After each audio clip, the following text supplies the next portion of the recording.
एक छोटा सा गांव है और हैरानी की बात यह है कि वो गांव आज भी मौजूद है। आसपास के लोग उसे भोतिया गांव के नाम से जानते हैं, लेकिन गांव के अंदर रहने वाले लोग उसे सिर्फ गांव ही कहते हैं, जैसे यहाँ कभी कुछ गलत हुआ ही ना हो। उस गांव में मुश्किल से 100-150 लोग रहते हैं।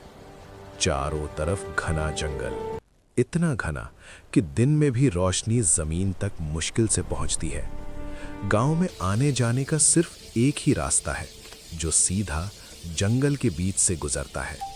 गांव वालों का मानना है कि शाम के 5 बजे के बाद ना कोई उस गांव में आ सकता है, ना ही वहां से बाहर जा सकता है।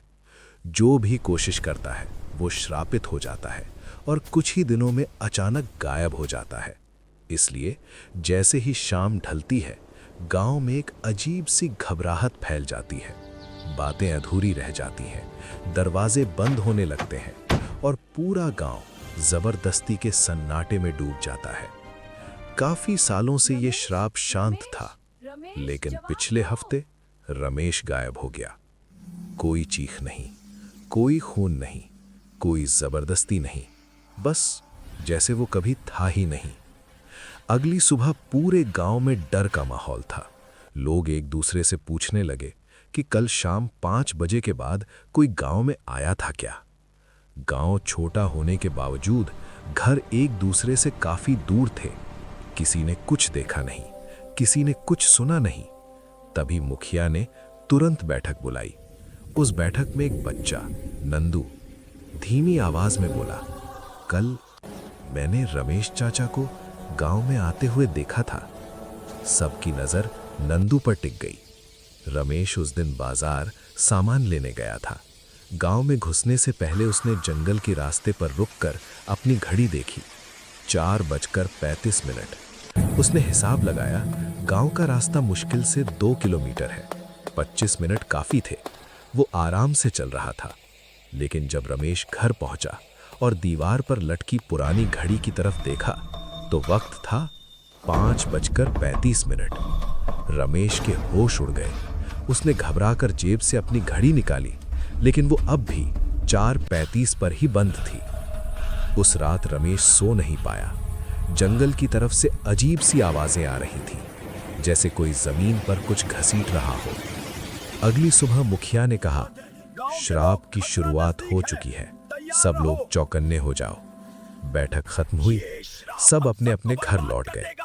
और फिर अगली सुबह नंदू भी गायब था। जब लोग उसके घर पहुंचे तो दरवाजा अंदर से बंद था। कोई तोड़फोड़ नहीं, लेकिन जमीन पर गीली मिट्टी के पैरों के निशान थे, जो घर के अंदर जाकर अचानक गायब हो जाते थे। रमेश भी अब पूरी तरह गायब हो चुका था। तभी गांव के सबसे बुजुर्ग आदमी भोला बाबा, जो सालों पहले जंगल से जिंदा लौट आए थे, धीमी आवाज में बोले, श्राप 5 बजे से नहीं, 4:53 से शुरू होता है। पूरी बैठक सन्न रह गई। भोला बाबा ने कहा, जब जंगल के बीच से ये रास्ता बनाया गया था, तब एक पुराना पेड़ काट दिया गया, जिसके नीचे एक अधूरी समाधि थी। उस दिन भी सब घड़ियां 4:35 पर ही रुक गई थीं, और जो भी उस वक्त जंगल के रास्ते पर होता है, वो न पूरी तरह जिंदा रहता है, न पूरी तरह मरता है। तभी एक छोटी सी बच्ची, जो अब तक चुप थी, बोल पड़ी, कल शाम जंगल के रास्ते पर रमेश चाचा को खड़े देखा था, पर उनका चेहरा उल्टा था। उसी पल जंगल की तरफ से घंटी बजने लगी, जबकि वहां कोई घंटी थी ही नहीं। और जैसे ही लोगों ने घड़ी की तरफ देखा, सब अपने अपने घरों की तरफ भाग पड़े। आगे क्या हुआ जानने के लिए कमेंट करें पार्ट 2 और चैनल को सब्सक्राइब करें ताकि आप पार्ट 2 मिस न कर दें।